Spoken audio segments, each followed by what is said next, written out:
जी बिस्मिल्लाहिर्रहमानिर्रहीम, अस्सलाम वालेकुम। मैं हूं बिलाल अहमद। उम्मीद है आप सब खैरियत से होंगे। कराची की सियासत में तहलका खेज किस्म की एंट्रीज हो रही हैं। कहीं पीपल्स पार्टी मान रही है, कोई बात कर रही है, तो कोई एमक्यूएम अपनी बात सामने लेकर आ रही है। एडमिनिस्ट्रेटर आना था, एमक्यूएम का एडमिनिस्ट्रेटर आएगा। अगर एडमिनिस्ट्रेटर आ रहा है तो इसका एकदम ये मतलब है कि बल्दियाती इंतखाबात नहीं हो रहे। पीपल्स पार्टी और एमक्यूएम के माबैन कई बैठकें अब तक हो चुकी हैं। क्या नतीजा निकला है? खबरें तो बहुत सारी हैं, लेकिन अंदर की खबर क्या है, ये जानने के लिए आज मेरे साथ मौजूद हैं सीनियर सहाफ़ी हैं अब्दुल जब्बार नासिर, रोज़नामा दुनिया अखबार से वाबस्ता हैं। इनकी जो प्रिडिक्शन होती हैं सियासी हवालों से 100% नहीं तो कम से कम 99.9% दुरुस्त साबित होती हैं। और गुज़िश्ता जो इलेक्शंस हुए थे इस सिलसिले में अब्दुल जब्बार नासिर ने जो प्रिडिक्शन की थी वो बिल्कुल दुरुस्त साबित हुई थी। अस्सलाम वालेकुम। वालेकुम सलाम वरहमतुल्लाह। कैसे हैं आप? ठीक है। अल्हम्दुलिल्लाह बिलाल भाई। ये उठक बैठक हो रही है, पीपल्स पार्टी बैठ रही है, एमक्यूएम बैठ रही है, कभी निकलने का कभी नाराजगी का, ये मामला क्या है? बिलाल भाई, सबसे पहले तो आपका बहुत बहुत शुक्रिया।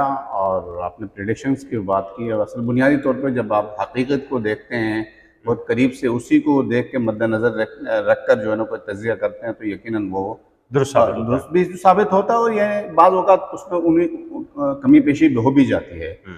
ये बात बिल्कुल आपकी दुरुस्त है कि गुज़िश्ता काफ़ी अरसे से, जब से नई हुकूमत आई थी वफाक में, उसके बाद से दोनों जमातों के माबैन कई मरतबा मुज़ाकरात हुए, कई मरतबा जो है ना मुलाकातें हुई हैं।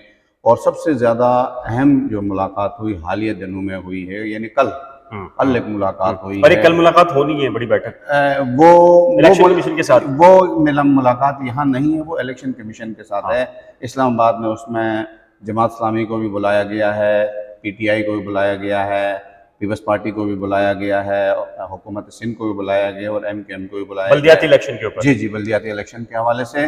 और उसमें कोई और जमात भी अगर जाना, इन चार पाँच को तो नोटिस हुए हैं, यानी बाकायदा इलेक्शन कमीशन का एक केस है जो जमात इस्लामी की दरख्वास्त थी जल्द इलेक्शन करवाए जाए जी, उस पर केस है, उस पर नोटिस हुए हैं इन पाँच को। और बाकी अगर कोई जाके शामिल होना चाहता है तो वो भी शरीक हो सकता है। चले हम एमक्यूएम पीपल्स पार्टी की बात कर रहे थे, कौन गेन कर रहा है, क्या है ये मामला? मेरे ख्याल से कल की जो मीटिंग हुई है, उस मीटिंग के बाद मुझे कुछ अंदाज़ा ये हुआ है कि दोनों को ये इस बात का इदराक हो गया है कि अगर हम इसी तरह खींचातानी में रहे तो हम फ़ायदे में नहीं नुकसान में रहेंगे। अच्छा। तो जी कल के मीटिंग के बाद काफ़ी हद तक चीज़ें बहुत वाज़ेह हो के सामने आ रही हैं। अच्छा। और कुछ चीज़ें उनकी पोजीशन भी उन्होंने वाज़ेह कर दी है। और वो मेरे ख्याल से नतीजा फिर यही होगा कि बिल्कुल एंड की तरफ चला जाएगा। और दोनों इस पे बहुत ही संजीदा हैं। कल जो पीपल्स पार्टी संजीदा हो सकती है एमक्यूएम से? मेरे ख्याल से इन हालात में जो जिस तरफ चीज़ें जा रही हैं, उन हालात में मेरे ख्याल से उसकी उसकी भी मजबूरी है, इनकी भी मजबूरी क्या है। माशाल्लाह लग रहा है? क्या पीपल्स पार्टी कौन सी मजबूरी है ऐसी? पीपल्स पार्टी की मजबूरी मेरे ख्याल से वो उनकी अपनी मजबूरी इतनी ज़्यादा नहीं है जितनी मजबूरी एमक्यूएम की है।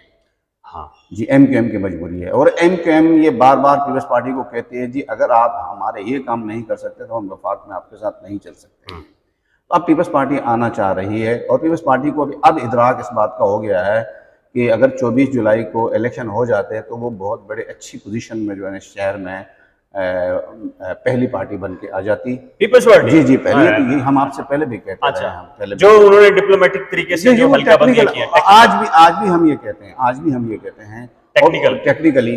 और आज भी हम ये कहते हैं, लेकिन उस वक्त ये होता कि पहली पोजीशन पे पीपल्स पार्टी होती, दूसरी पोजीशन पे एमक्यूएम होती, तीसरी पोजीशन पे आप जमात इस्लामी भी कह सकते हैं। पीटीआई यार, पीटीआई उस वक्त नहीं थी। अच्छा। उस वक्त पीटीआई को जो मिला ना, बूम जो मिला वो बूम अभी, और अब तो और ज्यादा बूम जी जी जी बूम जी पर है। और आज एडमिनिस्ट्रेटर किस जमात का होना चाहिए कराची में? और ये एडमिनिस्ट्रेटर क्यों भाई, जब इलेक्शन करा रहे हैं तो एडमिनिस्ट्रेटर तो आमरीत के दौर में होता है, ये जब इलेक्शन नहीं कराने होते तब एडमिनिस्ट्रेटर आता है। एमक्यूएम कह रही है जी हमारा एडमिनिस्ट्रेटर आ रहा है। भाई क्यों आ रहा है आपका एडमिनिस्ट्रेटर? बल्दियाती इंतखाबात कराए ना, आपकी तो डिमांड यही होनी चाहिए। देखिए, बुनियादी मेरे ख्याल से एडमिनिस्ट्रेटर, जहाँ तक कल की मुलाकात के बाद अगर हम ये कहें तो मैं ये कि बात किसी हद तक वाज़ेह हो गई है कि एडमिनिस्ट्रेटर वो जो है ना एमक्यूएम का आएगा। हैदराबाद में भी आएगा, कराची में भी आएगा, दोनों जगह आएगा।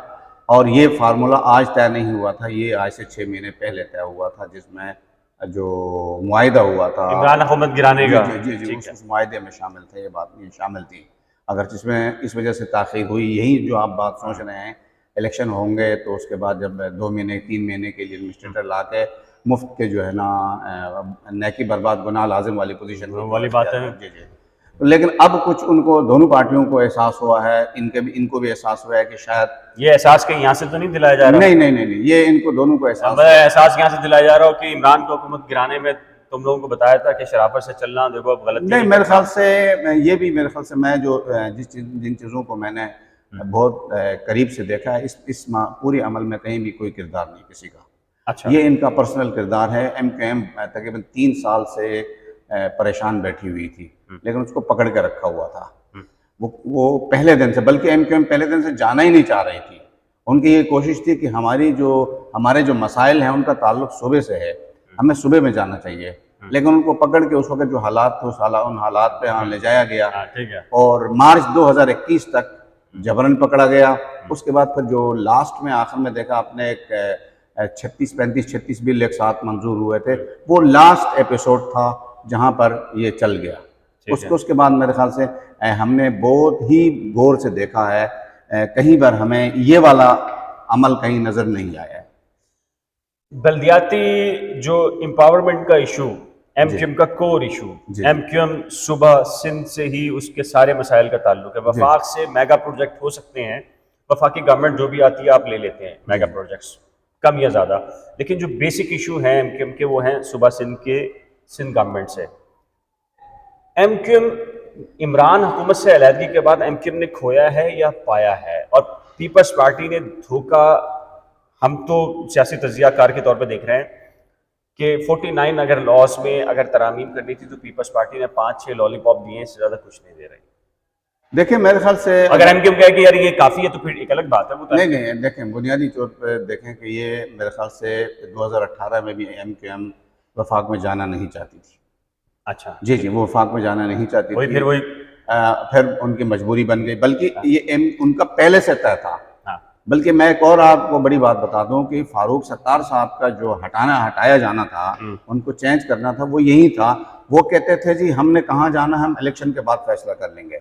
वो कौन होते हैं फैसले करने वाले? जी नहीं, उस वक्त वो सरबराह थे पार्टी के। नहीं, पार्टी सरबराह भी खुद फैसला कैसे कर लेगा? नहीं, वो ये पार्टी करेगी, उनकी पार्टी करेगी। लेकिन किसी और का कहना नहीं जी अभी आपने तय करना है। उन्होंने कहा नहीं अभी हम नहीं कर सकते। पॉलिटिकल आदमी है, 12,000 अख्तलाफ उनकी अपनी जगह। तो उसको कहा अच्छा, फिर आपको बताया कि इधर से पकड़ के यूं घुमा के कुछ ऐसे तरमीम के जरिए उनको निकाला गया कि आज तक उनको भी समझ में नहीं है। ऐसे ही होता है जब चीज़ें चलाई जाती हैं, जब बार साहब ऐसे ही होता है।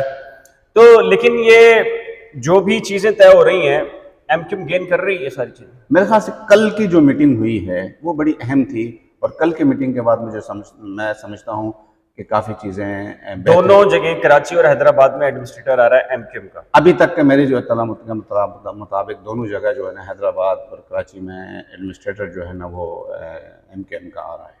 अच्छा जी। बल्दियाती इंतखाबात हो रहे हैं। बज़ाहिर मुझे कल की मीटिंग के बाद मुझे काफ़ी मुश्किल दिखाई दे रही है। क्यों? उसकी एग्जैक्टली सेम, तो यही तो मेरा पॉइंट था। एडमिनिस्ट्रेटर लगाने का मतलब ये होता है कि बल्दियाती इंतखाबात ना हो। जी भाई आप बल्दियाती इंतखाबात जब कराने की बात कर रहे हैं तो फिर एडमिनिस्ट्रेटर का ताल्लुक खत्म हो जाता है ना, तो फिर अवामी इलेक्टेड मेयर आएगा ना शहर के अंदर। आपकी सारी तवज्जो मेयरशिप के लिए होनी चाहिए, ना कि एडमिनिस्ट्रेटर के लिए होनी चाहिए। एडमिनिस्ट्रेटर पे जोर देने का मतलब यही है कि मैं तो ये समझ रहा हूँ। देखिए कल के मीटिंग में एक बात बहुत काफ़ी अरसे से ये चल रही थी, कोर्ट में भी चली, लेकिन ये नहीं हुआ, सुप्रीम कोर्ट तक मामला चला गया, नहीं हुआ। लेकिन कल दोनों जमातें इस बात पर मुत्तफिक हो गई हैं कि पूरे सूबे में यकसा निज़ाम हो और यकसा हल्का बंदियाँ हों। सर ये टोपी ड्रामा है, सुने, अगर करना हो तो मेरे ख्याल से बहुत पहले किया जा सकता है। मैं यही आपसे अर्ज करना चाह रहा हूँ। कल की मीटिंग में ये कहा कि अब इसका क्या होगा नतीजा।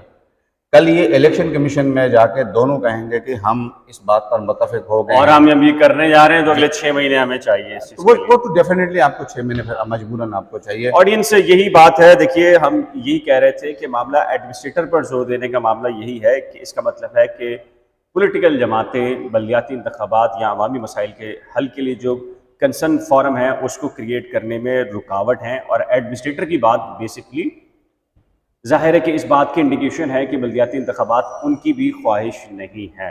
अब्दुल जब्बार नासिर मेरे साथ मौजूद थे, बहुत शुक्रिया आपका। इस सिलसिले में आपकी राय क्या है आज के व्लॉग के सिलसिले में, तो नीचे दिए गए कमेंट सेक्शन में अपनी कीमती राय का इजहार जरूर कीजिएगा।